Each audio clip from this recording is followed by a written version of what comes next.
আচ্ছা যাইতাছি পরে যেতে কাটো ব্যাগে কাটতে দিবি। আচ্ছা তুমি যে সিম কাটবা কবে সিম কাট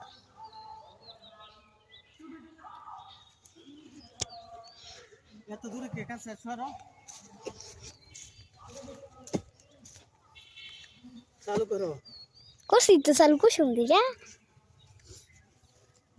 কি করতেছি আমি আলো তুলতেছি তাইলে আলু দিতে তুলো আলু না তুলে কি বাঘ তুলো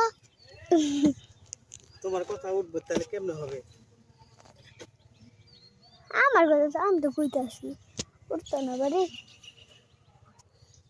এ উঠে না ওটা কোন মিসাই দিছে পাগলা যে আসলো পাগলা আমার ভালো কই কে হ্যালো গাইস এই যে মিষ্টি আলু তুলতেছি এটি মিষ্টি আলু আমরা এই যে ভিডিও করতেছে এই যে আলু দূরে যাও একটু পিছে যাও এই আলুর ছবি তুললাম এবার তো পিছে যাও আর পিছে যাও আর কতই দাম পরে দেখা যায় না এই দেখছো কি বড় হলো এই যে লাল টুকটুকা দেখা যায় না দেখা যায় না ওই যা কাছে আয় এই যে বুঝো না এই যে দেখা যাচ্ছে এটা কাটতে দা